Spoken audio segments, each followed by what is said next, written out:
Hey, well, good afternoon. My name is Ian Joyce. I'm the Chief Marketing and Mission Experience Officer for the Pediatric Brain Tumor Foundation, and I would like to welcome you to this community webinar. Today, we're going to be joined by experts from Hyman, Phelps, and McNamara, who will lead a discussion of the upcoming pediatric low-grade glioma externally led patient-focused drug development meeting, or ELPFDD. Next slide, please. This is a really exciting opportunity for everyone in the pLGG community and for PBTF to inform the U.S. Food and Drug Administration and other stakeholders about patient and caregiver perspectives of living with pLGG. It's really an opportunity to make the patient voice heard. It's a one-time opportunity to share stories of living with pLGG with these important decision makers and stakeholders. It doesn't matter where you live or where you are in the journey. What really matters is your story. And this will be an opportunity through the ELPFDD to share those stories. So the primary goal of the ELPFDD is to hear directly from patients and caregivers, to gather their perspectives on living with pLGG and their experiences with treatments. And then it's to learn about possible outcomes and to create better outcomes to improve the development of new drugs in the research pipeline and inform the context in which regulatory decisions will be made for new drugs for pLGG. Next slide. And first, I'd like to thank our sponsors and the supporting organizations who have come alongside us in this. Among our sponsors, Day One Biopharmaceuticals and the Sontag Foundation, and then supporting organizations, the American Brain Tumor Association, the Brain Tumor Network, CBTF, and Making Headway Foundation. We're very grateful for their support in this endeavor. Next. So a little bit of housekeeping to start. Our webinar is going to last for approximately an hour. This is a webinar, so you're muted and your video is disabled, but you do have the opportunity, and we certainly encourage you to ask questions during the webinar using the Q&A feature at the bottom of the Zoom window. We're going to answer as many questions as possible at the end of the webinar. And then we are recording this webinar and we'll make it available for later viewing at curethekids.org/patient-focused. So let's talk about the purpose of the ELPFDD meeting. First of all, it's to educate FDA and other stakeholders on what it's like to live with pLGG, how pLGG has impacted lives, how families are currently managing pLGG, and then what a meaningful treatment would look like to those affected by pLGG. And we are looking for broad-based participation in this meeting because it is important to have your voice heard. The FDA approves all treatments for pLGG and needs to know what is important to those patients and caregivers affected by pLGG. And then the knowledge gathered through this meeting will impact their decision-making, and it'll lead to better treatments and potentially faster approvals for pLGG treatments. And the question that's important is, why are we doing this now? And why is PBTF so excited about this meeting? And it's because historically, the patient's voice has been absent from the drug development process. Typically, it wasn't until a drug was approved by the FDA, sometimes to treat symptoms not important to patients, or a clinical trial was failing, and the drug company or FDA wanted input from actual patients to understand the problem. Now it's a priority, at FDA to engage stakeholders early in the process and throughout. And so the patient-focused drug development program was initiated to learn about disease impact on patients' lives, both from the patients and their caregivers.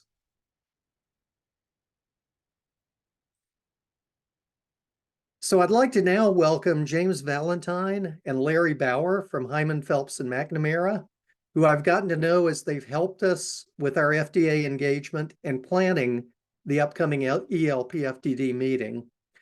By way of introduction, James has worked the last 15 years as a champion for the patient voice as part of the regulatory process. He previously worked at the FDA where he was a patient liaison, helping to incorporate the patient voice into medical product review across the FDA's various medical product centers and review divisions. There, he helped to develop and launch the Patient-Focused Drug Development Initiative. Larry Bauer worked at the NIH for 17 years in clinical research, followed by a position at the FDA as a regulatory scientist in the Center for Drug Evaluation and Research's Rare Diseases Program, a group that he co-founded and worked for 10 years, where he advanced rare disease drug development.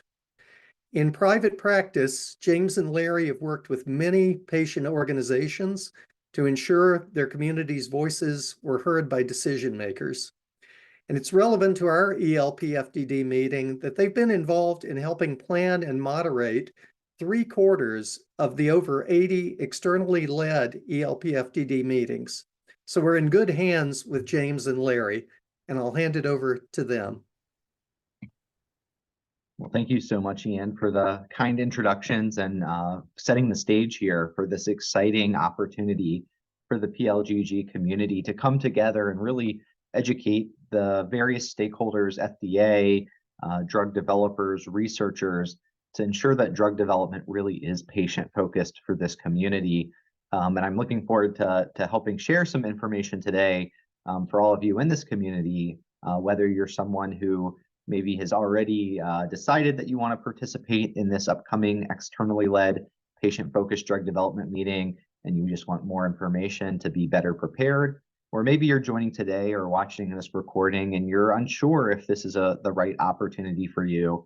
Hopefully you'll walk away seeing the opportunity that you have to help advance drug development just by sharing your own experiences and some of your thoughts and insights and preferences. So our presentation today, to give you some of that background information, we first want to start by telling you a little bit about FDA and drug development. This may be a refresher for some of you, but we think that it's important to make sure the whole community has some basic understanding of the FDA and this process of how drugs get developed. Because if you think about it, it's really important to know your audience when you participate in these kinds of activities, because there's so much in the lived experiences of having or caring for someone with pLGG that there's really, you'll see a subset of that overall experience that's really most helpful to inform drug development and review. Once we do that, we'll actually then talk about where your voices fit into that process and how it informs that process, and very specifically talk about the externally led PFDD meeting, so that way you know exactly what the meeting is going to look like and how you'll be able to participate. And we'll even get into going into some of those nuts and bolts of what the meeting day looks like, so you can be fully prepared. So I'm going to get us started here with that background on FDA and drug development to help set the scene. So I'm going to walk us through the process of medical product development, and the very first part of this process of helping advance a potential new drug or treatment, from being discovered all the way through research to get to the bedside, a treatment that your doctors can prescribe or administer, is a pretty kind of well-established pathway. But before we can even really start in that pathway, there's really fundamental basic science research that needs to happen. So before we even talk about developing a particular drug, I want to emphasize that the basic science research about pLGG that goes on at the National Institutes of Health, at academic research centers all around the world. This research that helps us better understand the condition and the disease process is very important because that helps us identify opportunities to intervene as part of that disease process to either stop the disease process and maybe even reverse it. Once we have that understanding from basic science research, then we can start to think about what treatments might be valuable. And that could be through looking at existing treatments and seeing whether that aligns and might apply to this particular condition. Or it could be using new technologies to invent or create new drugs or treatments that maybe because they're novel are more targeted for this particular disease, to hopefully maybe help more upstream in that disease process. But either way, once we've then identified a candidate product, a promising compound, then we enter that drug development pathway, and that's what I'll share with you now. So you'll see at the bottom of this slide, and it's carried through the next several slides, a diagram that walks us through the different phases of drug development, starting with where we are right now, preclinical development. So preclinical, it means before the clinic, which just means before going into humans. There's certain research that needs to be done. And this is primarily done to ensure that products are sufficiently safe before we ever put a product into actual people. So those types of studies are called toxicology studies. They're primarily done in animals to identify the safety profile of the product and ensure it's sufficiently safe, again, to go into first in human clinical trials. But also in this preclinical phase, we want to have some idea that the product is going to have the intended effect that will ultimately, we hope will provide a benefit to patients. And so these are called pharmacology studies that can also be done in animals, but in this case, animal models of the disease, or other types of chemical assay tests to identify, that product's profile and how it actually works in this preclinical setting. Once we've gathered a sufficient amount of information, both in terms of toxicology and pharmacology, then that information can be taken to the FDA in what's called an investigational new drug application, or IND. This is an application that allows a drug developer to essentially apply to take their product into clinical trials for the first time. So in that IND, that investigational new drug application, all that information from those pharmacology and toxicology studies are provided to show the safety and potential benefit profile of the product. But there's other information that's included as well. There's a third prong. In addition to the safety and effectiveness kind of information, there's a category of information about drug quality. So not only, we want to make sure that drugs that are given to people are sufficient quality that that you're going to be getting what you're supposed to be getting and in the right amounts. In a tablet or an injection or infusion, you want to make sure that you're getting the right amount of the active drug and the other inactive ingredients. You also want to make sure that there's not impurities that could be potentially harmful to patients if administered. So information about the manufacturing is provided to help provide that assurance of drug quality. And then finally, the proposed study plan is provided in that IND. So this is most typically a phase 1 clinical trial, which we'll talk about in just a moment. But the drug developer needs to propose what clinical trial they'd like to start with, and that goes in with the IND.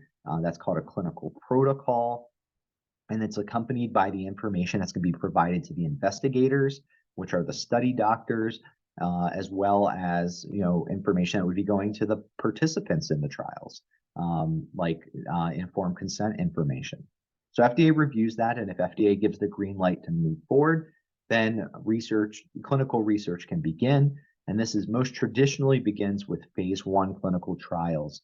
Phase 1 clinical trials are the smallest, shortest studies, usually starting at pretty low doses, moving up in dose, and we call it dose escalation, starting maybe with just single doses of a product, then being able to move to multiple doses of a product, but still fairly short overall duration.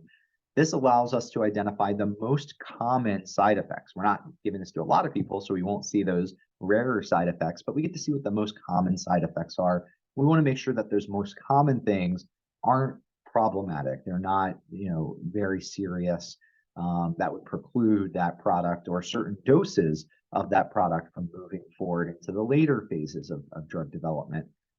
We're also get to see where the drug goes within the body, how long it stays there, is it getting to the right cells or organ systems where it's intended to have its effect. We don't really at this stage get to see how a drug is working. So it's mostly focused on safety. A lot of the times, these phase 1 studies are done in what we refer to as healthy volunteers. So people without the disease or condition, that therefore don't have some comorbidities or other health issues. So we really get to see what is the actual safety profile of this drug kind of in isolation.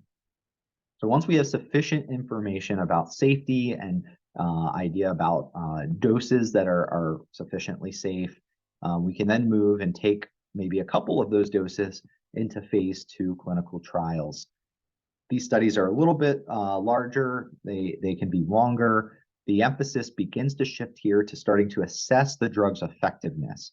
How well does it actually treat the important symptoms or health effects, or maybe even survival of people with the condition?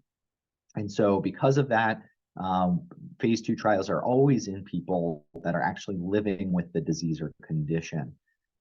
Because we're starting to want to be able to isolate and identify that drug effect. These studies may be placebo or have other forms of controls, so we can see what's really due to the drug versus just being in the clinical trial. And of course, every stage of development, safety is very important. So we're starting to be able to see some of the shorter term side effects and other safety issues as kind of longer dosing continues and as more people get exposed to this product in trials. Phase 2 trials are often referred to as proof of concept clinical trials because we're starting to get some idea of that drug's effect, but it's not really, these aren't the studies that are definitive in terms of demonstrating drug benefit. As we then move into phase 3 clinical trials, these are the largest, longest clinical trials. They're much of the time randomized and placebo controlled. And these are the studies that are intended to demonstrate the drug's effectiveness. And so here we get to not only, are we identifying the endpoints, those are the kind of questions that the study's trying to answer about how well the drug works. We're going to be looking how the drug works, potentially if it's a chronically dosed drug that, not something that's just given once, but something that's given over a long period of time, what the duration of that effect is. Does it continue to increase? Does it plateau out? Or maybe does it, wear off over time? Because these studies are larger, we can start to parse out the differences in how the drug works in different populations, whether it's maybe males versus females, different ages, different disease severity, as well as, we still may in phase 3 start evaluating a couple different doses to try to find that product that ultimately will have the best benefit risk profile.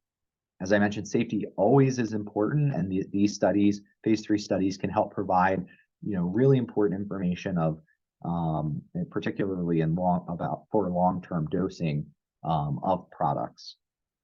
Traditionally, FDA has required 2 phase 3 trials to be able to get approval for a new drug. Although in serious diseases with unmet medical needs, as well as those that are more rare, are able to often get an approval based off of a single phase 3 trial. And so the FDA does have flexibility for certain diseases, kind of context to require a little bit less evidence. Another thing is in some of these types of scenarios, different phases of clinical trials might be consolidated or combined. So I talked about it very linearly, phase 1, then phase 2, then phase 3. Sometimes phase 1 and 2 studies can be combined, or maybe even phase 2 and 3 can be combined into studies together. So once all of this information has been collected, there's an important opportunity to bring this information to FDA to see how it might support a marketing application, an application to be able to get the drug approved. For small molecule drugs, these are called new drug applications or NDAs. For biologics like enzymes, proteins, vaccines, cell and gene therapy, for example, those biologic products are the application is called a biologics license application, or BLA. For our purposes today, the approval requirements are essentially the same for those two types of marketing applications. And so when a company develops a product, they then come and have a pre-NDA or a pre-BLA meeting where they present that pivotal study data. They show FDA what they think are the most appropriate methods for analyzing that data. And the idea is to uncover any unresolved issues. FDA might say that there are areas that require additional investigation. But you want to know that before putting that NDA or BLA together and submitting it to FDA. But assuming that the drug developer feels that they have enough information now, they can go ahead and put all of that together. And that's going to include information from all stages of product development. So not just of the phase 3 study data, but all of the earlier phase data, as well as the preclinical data that we talked about. So it's a large application, has lots of data and information for FDA to review. When that NDA or BLA is submitted, FDA has to first determine if it's complete. So that way they'll decide whether or not to file the application. And then once it's filed and FDA is reviewing it, FDA assesses whether the drug's effectiveness has been demonstrated. Once it's determined that whether effectiveness has been demonstrated, if it has, it then evaluates whether the benefits, that effectiveness, outweighs the safety profile of the drug. So there's no absolute safety standard. We see with, like, for example, chemotherapies that they can be very toxic. But because of the opportunity of the benefit that they provide, it justifies those risks. And so FDA, for every single product, needs to make that determination. And that determination is going to be very different depending on what the drug is intended to do and how it's intended to help. And so that's where your voices are going to be really important. Larry will talk about this even more, about the value of the patient voice in informing FDA's benefit risk assessments. FDA also is going to assess that third prong I talked about, drug quality. This is even more important now as manufacturing is ramped up to large scale. So that way the product can be available to anyone who might be prescribed the product. And so the scrutiny of drug quality becomes even greater at the time of reviewing an NDA or BLA. Now, you might have heard of FDA advisory committee meetings, or in the oncology space, this is the ODAC. And so these meetings are meetings that FDA has the ability to convene during the review of an NDA or BLA. They don't have to do this for every application. It's usually where there's difficult or challenging issues as part of the review, and they want expert feedback. And that's what an advisory committee is made up of experts, scientific experts, statistical experts, clinical experts, as well as patient expert who serves on these committees. And they review the information and help answer questions and even vote. So they'll make recommendations of whether to approve the drug or not. That's often covered in the media. The ODAC recommends against approving such and such drug or votes in support of it. Ultimately, these decisions are advisory. It's up to FDA to make the ultimate approval decision, and they can make a different decision than what the advisory committee recommended. So once a drug's approved and out there on the market, the job doesn't stop there. In the post-market setting, safety surveillance is a priority. So drugs, when they're studied in clinical trials, those populations that participate in trials don't always represent the full population that might use the drug when it's out on the market. And so because of that, we start to get real-world information about what the safety profile of the drug is. And so that information, as it comes in, is analyzed. And FDA does have a responsibility to make sure that the benefits of the drug continue to outweigh the risks, or whether new risk information should be communicated to patients and doctors.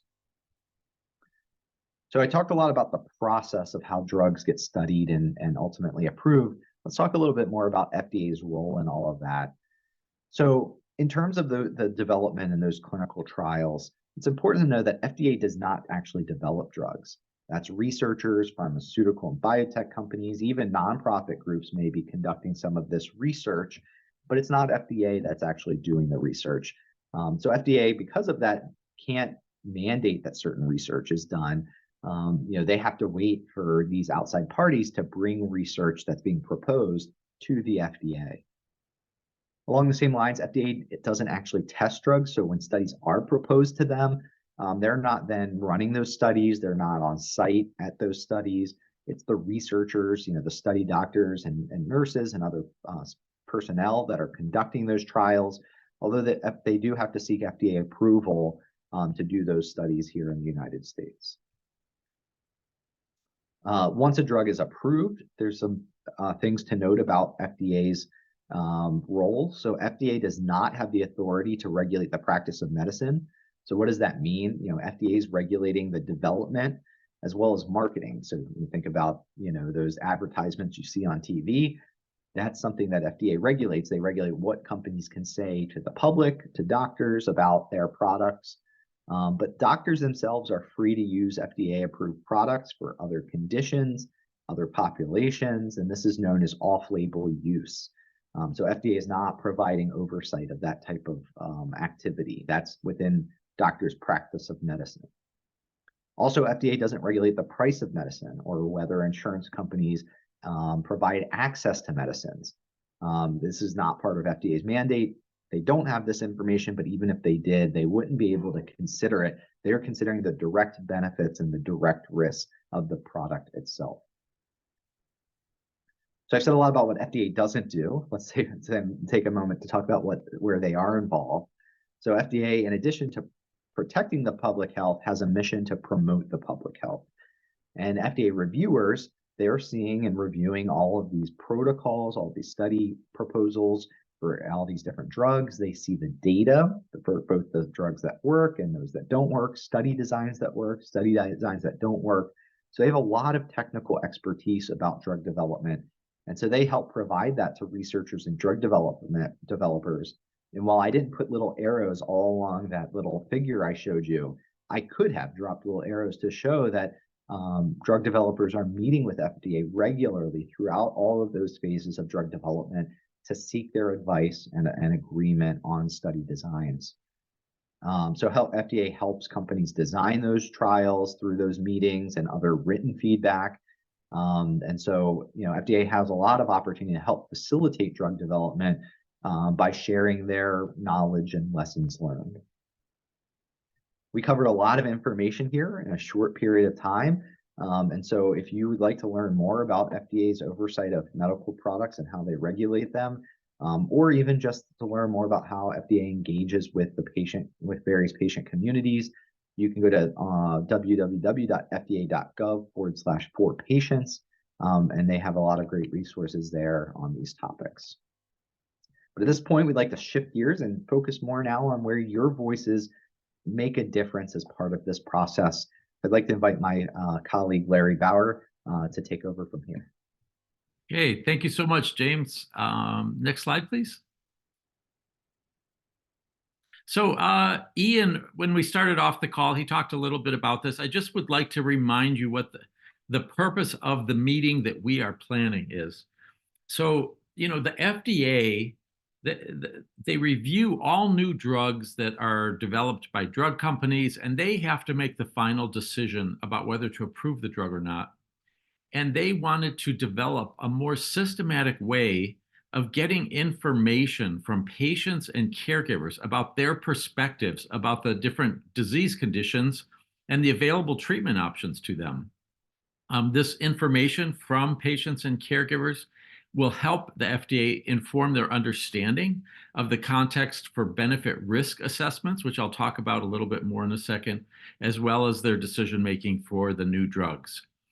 And they have shared with us that the patient and caregiver input really helps the FDA during drug development, so at the beginning, as well as during their final review of a drug application for marketing a new drug. Next, please. So I just said that, mentioned this term benefit risk assessment. So when the FDA gets an application, like James was talking about, an NDA or a BLA from a drug company, so that means that they've completed all of their clinical research studies and they submit it to the FDA for their review. So the FDA is tasked with trying to make a determination of whether the benefits of this new drug, so how does it help people with the condition, versus the risks. So what kind of side effects did the drug have? Are there any challenges with mixing this drug if the person's taking a different medication, or maybe the route of administration is challenging? And the FDA has to do this balancing of, do the benefits of this new drug outweigh the risks? Part of their evaluation is to analyze the disease or condition that the drug was developed for. They want to understand what, more about the disease. What kind of symptoms does the disease have? How do those symptoms impact people's lives? They also would like to know, what are the current treatment options available? For some diseases like blood pressure or diabetes, there's lots of medications on the market. For others, like, most rare diseases, there are very few options. And this goes into FDA's decision making. If there aren't many options, hopefully the FDA will be more flexible in their review of that product. So these first two items, the analysis of the condition and the current treatment options, that kind of information is going to be generated by this meeting that we're planning. The last part, the benefits and the risks, actually, though, will come from the clinical trial data that the companies submit to the FDA. Next slide. So the meeting we're planning is a pediatric low-grade glioma, externally led patient-focused drug development meeting. The reason we always call it externally led is because it's external to the FDA. The FDA has given us the okay. They reviewed, we applied to them to ask if they would support us in having this meeting. And they said, yes, we are very interested in having a meeting for pLGG, and we will support you. But the Pediatric Brain Tumor Foundation is the group that took it on and said, we will help plan the meeting and take care of all the details. The meeting is a framework for discussing questions that came from the FDA's benefit risk framework that I just mentioned. And it represents important considerations that the FDA has in their decision-making. So we reviewed the patient-focused drug development meetings that the FDA had. The FDA had about 26 of these meetings for different diseases, and they found the process to be very successful. So they wanted to continue it and offer it to patient advocacy groups to have externally led patient-focused drug development meetings. And we have formatted our meeting based on what the FDA meetings looked like. The FDA has emphasized to us that active patient and caregiver involvement and participation is the key to the success of these meetings. This is actually the reason we're having this webinar today, is that we hope that at the end of the webinar, you will all be excited about participating and making a contribution to this meeting. The only way it will be a success is if we have a good turnout from the greater pLGG community. Next slide. A lot of times people ask, well, what comes out of this meeting? So, the meeting is going to be an all-day meeting. I'll talk about that in a little bit. And at the end of the day, we will take all the information that we hear during the day and write it up into a report called the Voice of the Patient Report. This report is a summary of the patient and caregiver and the audience testimony, as well as some data that we'll collect from telephone polling and also from submitted written comments. The Voice of the Patient Report becomes a key communication document to the FDA review staff, as well as drug developers, about what is most important in a treatment to patients and caregivers. And FDA has said they really want this information because it informs them about ways that meaningful new treatments for pLGG can be developed. This is, in the past, when the FDA, was trying to get information about a new drug, they would go to scientists, they would talk to doctors, and they realized that the important voice that was missing from the discussion was the opinions and the ideas, thoughts and ideas from people living with the condition, as well as their caregivers. Next slide. So now a little nitty gritty about how to participate in the meeting, actually. So next slide. So who is the meeting for? It's for pLGG patients and caregivers. It's for FDA staff. So we've invited many people from across the different centers at the FDA to attend.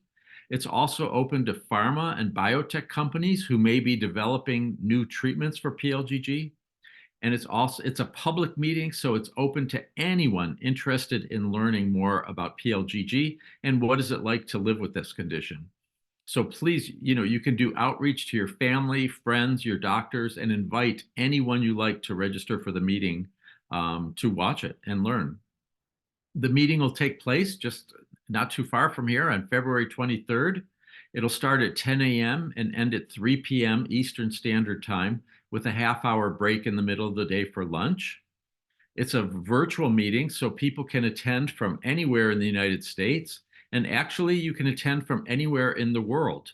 The FDA encourages people from different countries to even attend and even participate in the polling and to call in or write in with comments. If you'd like to know more information about how to register for the meeting, you can go to curethekids.org/ELPFDD space attend. Next. So just to go over the agenda for the day of the meeting, we will start off the day with a welcome and introductory comments from the Pediatric Brain Tumor Foundation, as well as we have a representative from the FDA who's going to give some opening comments. This will be followed by a clinical background by a pLGG expert. So they will give an overview of the disease manifestations, about the epidemiology of how many people in the United States are affected, that kind of thing. And it'll provide us with some basic foundational knowledge about pLGG. And then we'll move from that discussion, from that presentation into two different topics for the rest of the day. The first topic for the morning will be focused on how pLGG symptoms affect your life. So what are the symptoms that people experience and what are the impacts on your life? And then when we come back from lunch, we'll shift gears a little bit and we'll talk about how you manage symptoms. So what kind of treatments have you tried and what are the current and future approaches to treatment? So what is it you're currently doing and what do you hope for in maybe a new or future treatment? We might also touch on a little bit about clinical trial participation. So have you participated in a clinical trial or what would go into your decision whether to participate or not? Some topics will include pre-recorded patient panels and will include polling questions as well as a moderated discussion with the audience, who is you. And then at the end of the day, we will have a meeting summary to kind of try to capture some of the highlights from the day and then some closing remarks. Next slide. So some of the discussion questions that we'll be talking about at the meeting for the early session in the morning, where we talk about symptoms and impacts, we're going to ask, of all the symptoms of pLGG, what 1 to 3 symptoms maybe have the most significant impact on you or your loved one's life. We'd like to know, how does pLGG affect, your or your loved one's best and worst days, and maybe describe a best day and a worst day? And are there specific activities that are important to you that you or your loved one cannot do at all or as fully as you would like because of having pLGG? Next slide. We also might ask about how the symptoms have changed over time. So, if you started out with certain symptoms, how have some of the symptoms either improved or gotten worse? And we'd also like to know about some of the psychological impacts and emotional impacts of having pLGG. So how has the ability to cope with those symptoms changed over time? We're going to ask, what do you fear the most as you or your loved one gets older? So what worries you the most about their condition? and what frustrates you the most about you or your loved one's condition. Next slide. Then in the afternoon, as I mentioned, we're going to be focusing more on treatments. So we're going to ask, what are you currently doing to manage pLGG symptoms? We'd like to know how well do these treatments treat the most significant symptoms of pLGG? And when we talk about treatments, like I said, this could be medical treatments, it could be chemotherapy, it could be surgery, but it might also be things like acupuncture or dietary changes, or some people use CBD, or anything that you're doing to try to treat the symptoms of pLGG. We'd also like to know about what are the most significant downsides to your current treatments and how do they affect you or your loved one's daily life. So are there side effects or challenges with the route of administration, or maybe they're not as effective as you hoped? And short of a complete cure, which we know everybody is looking for, what specific things would you look for in an ideal new treatment for pLGG? Next slide. So just to go over the discussion format, like I said, we're going to have those presentations at the beginning, and then there will be a panel of patients and caregivers for each of the topics that I mentioned. There'll be 5 people on each of the panels, 5 people in the morning, 5 people in the afternoon. The purpose for these panels is to set the foundation for the broader audience discussion that will follow. The panelists have already been selected, and they were selected to reflect a range of experiences with pLGG. These people have worked hard, these 5 people, to draft a written statement, and then they're making actual video recordings in advance of the meeting. This will be followed by patients and caregivers in the audience. So all of you that are tuning in and online will have a chance to answer polling questions. The purpose of these is to have a starting off point for the discussion that'll happen afterwards. To participate in the polling, you'll use a browser on either your cell phone, your tablet, or a computer. We will provide the URL. It'll be on your screen on the day of the meeting, and you just go to that URL, and you'll see the questions will pop up, and you'll be able to answer the questions, and your voice will be able to be part of the discussion by participating in the polling. After the polling, we will also go to a discussion with the audience. The purpose of this is to build on the experiences shared by the pre-recorded panel. Our moderator for the meeting is going to be James Valentine, who you heard from earlier. And James is going to ask questions and invite you to submit responses, either in writing, so to email in a response, or preferably to call in to provide live comments. So on the day of the meeting, when it gets to this point in the meeting, there'll be a telephone number at the top of your screen, and James will say, please call in. Next slide. So a couple tips for effective participation. James talked about what the FDA's role is and the purpose of the meeting. We'd like to, there's a couple topics we're going to ask you, that we try to avoid, that things that FDA has nothing to do with. These are things like the price of insurance, health insurance. We know it's expensive, but FDA has nothing to do with it. Same thing with the price of new drugs. FDA does not have any say-so in the price of new drugs. So we don't really want to, use up time talking about those issues, even though we know they can be important. Please review these discussion questions in advance, which will be on the Pediatric Brain Tumor Foundation website. And if you have something important that you would like to share, please try and relate it to the most appropriate topic or panel question that we're, talking about in the meeting, and then call in. When you call in, there'll be an operator that'll take your call. They'll ask you a couple questions, and then they'll put you into a queue, and we will try to get to as many callers as possible. And don't worry, if you call in, you'll still be able to hear the meeting going on in the background, so you won't miss anything. Please know it's okay to reiterate a feeling or experience that's already been voiced by someone else, even if it's similar to your own. But when you bring it up, perhaps give it a personal or unique perspective. And we ask that you try to keep your comments concise and focused. There are many people we'd like to hear from. This is a very emotional topic, and we want to try to get as many perspectives as possible. And you can always send in additional comments after the meeting, so you can submit comments in writing. Next slide. So to participate in the discussion, we ask that you log in, to the webcast. That's where you'll find the information about how to participate in the polling, as well as how to call in with your comments or write in comments. You can pre-register for the meeting now at the URL listed here. And comments with answers to the questions, as I said earlier, can be submitted prior to the meeting now. So at the website when you register, and for up to 30 days after the meeting. So if something comes to mind after the meeting, you can still submit that as a written comment. And all these comments will be included in the Voice of the Patient report, which will be submitted to the FDA. Next slide. So in summary, this is your opportunity to be part of the process. And please know you can have a meaningful impact on clinical trial design and drug development for pLGG.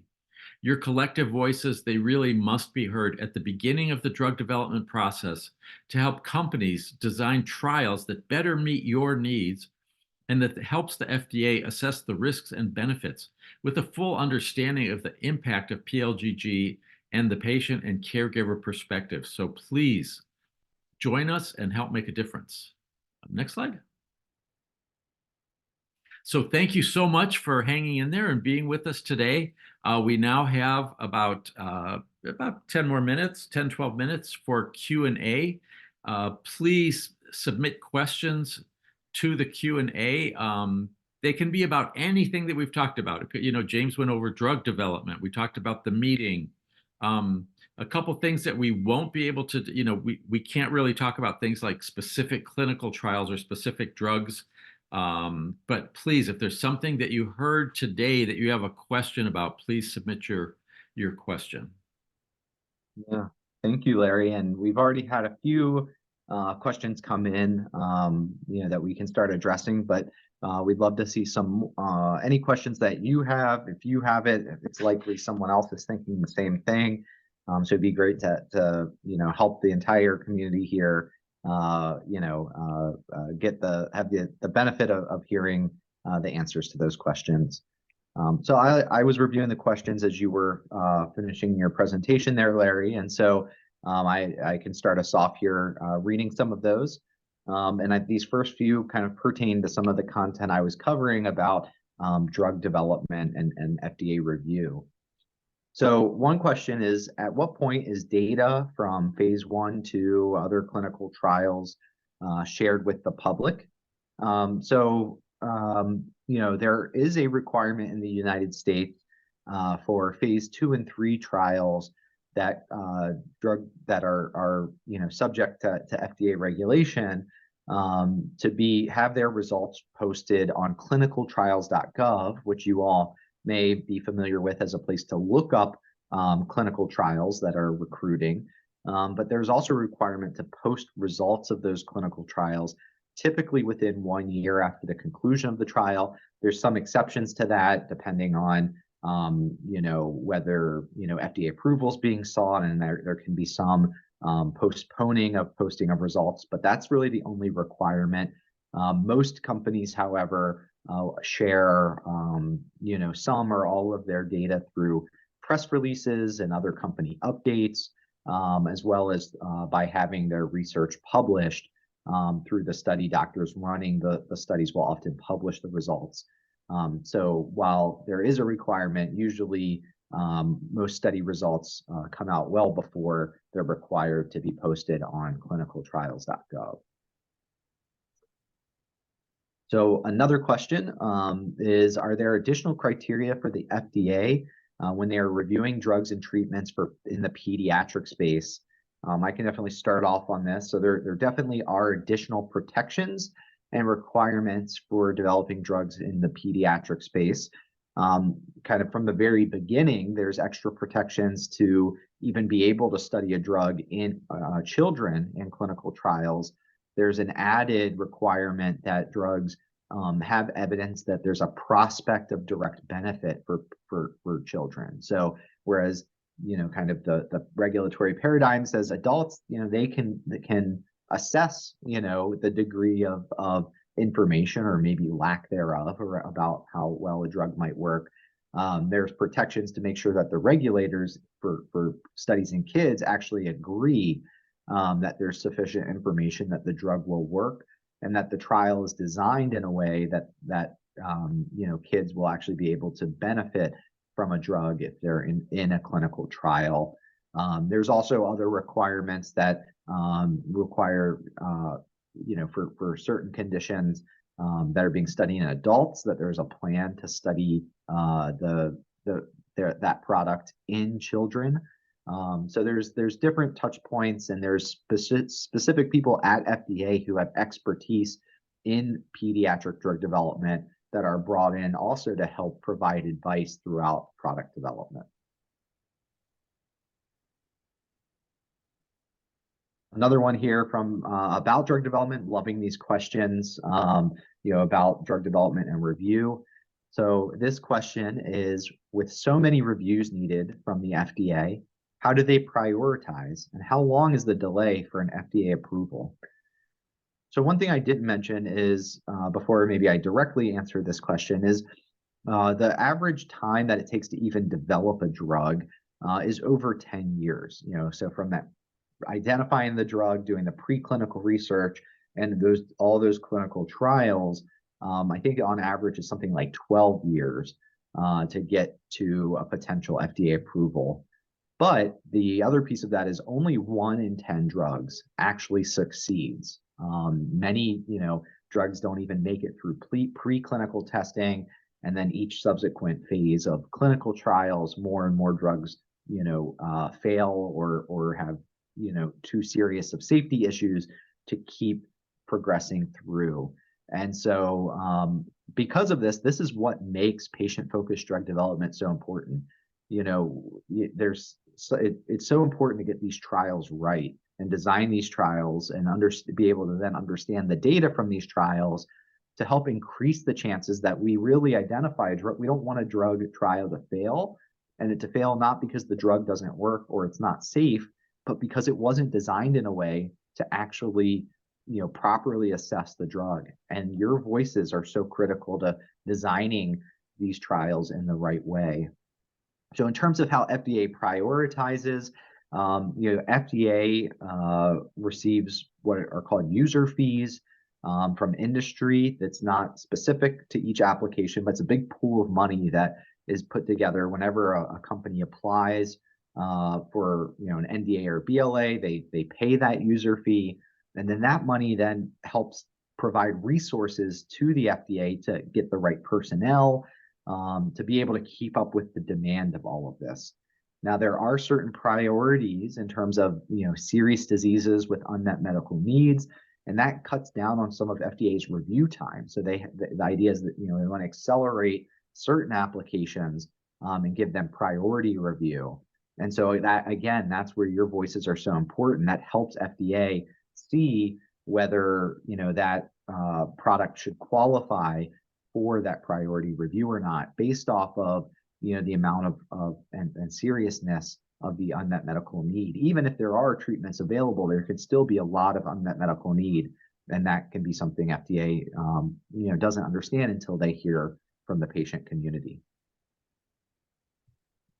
Yeah, just to follow up with it, we also had a question from someone who asked about privacy. They said that I have some concerns about privacy, that we've tried to not share our son's story online in order to let him maintain ownership of his story as a minor, but we also want to participate and contribute.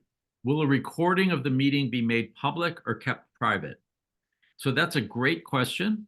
This is a public meeting, so anyone can tune into the meeting. After the meeting is finished, we will have a live copy of the meeting on the Pediatric Brain Tumor Foundation website, so anyone can come back and watch the meeting after it's completed. So that's going to be very public. And the voice of the patient report that is published afterwards, we also, that will be made public as well. So we do understand that some families have different levels of sensitivity around sharing personal information. One of the things that you might consider is, rather than, like, if you're calling in on the day of the meeting on behalf of your child, You might use a pseudonym, like, you might make up your first name and use a different name, and then you can just say about my son and share your son or daughter's story, and there will be no way to really link that back to you afterwards, but you'll still be able to share the content from it. But for those of you that are, that we're actually going to see, so our pre-recorded panelists, and we've got some live discussion starters on Zoom, those folks, we will be able to identify to some degree afterwards, although we even throughout the whole meeting planning, we're encouraging people just to use their first name so it's not, so easily traceable. And I'll just add to what Larry said, the polling questions, they are anonymous, so you do not have to identify yourself or your loved one to participate in polling. And then in addition to calling in, if you provide written comments, you can do the same thing with your written comments that Larry suggested doing for the phone calls. So please, please, please don't, we hope you aren't dissuaded from joining. The only thing, if you call in, we'll hear your voice, but we won't see your face. We won't be able to identify who you are beyond what you put in. If you're not comfortable using a pseudonym, you can always just say anonymous, and that's okay too.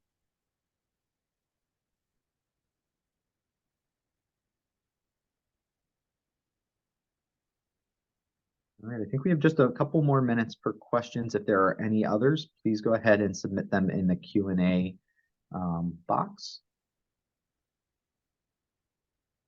Oh, it looks like one came in. I'll read this, Larry, if you want to take this one on.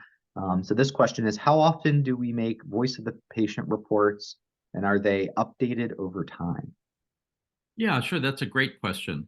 So when the meeting's finished, we're actually going to engage with a medical writer, someone who's a professional writer, who will review the transcript of the meeting. They'll review all the testimonials that were heard. They'll have a transcript from the phone, people that called in on the phone, and they will also be given a copy of all the written comments that were submitted. The medical writer then will condense, it takes several months of work for them to condense all of this into the voice of the patient report. This voice of the patient report is a very specific report that is a summary of this meeting and just this meeting. So once it's completed, we don't really add to it because it's just a summary of what happened on that specific day. And it's really not the place for any updates. If there's any kind of medical updates for the pediatric low-grade glioma community, those will have to come from Pediatric Brain Tumor Foundation. But the voice of the patient report is, it's just a reflection of that day. And there will be, you'll be able to open up the report on the Pediatric Brain Tumor Foundation's website. And once we have it completed, we will submit it to the FDA so that they can take a look and review it. And then the FDA will also have a link on their website to the Pediatric Brain Tumor Foundation's website so people can find the voice of the patient report from this meeting.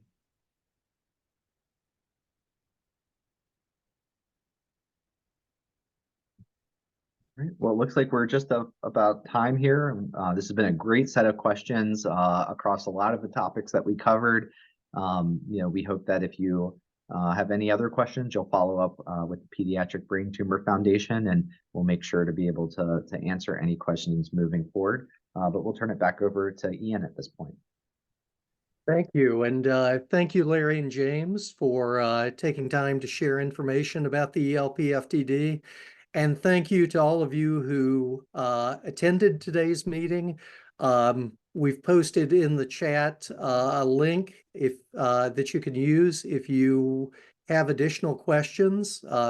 Certainly, we want to encourage you to reach out to us with questions, and then attend the meeting on February 23rd. Hope that all of you elect to do that. So thanks again, and have an excellent afternoon. Thank you.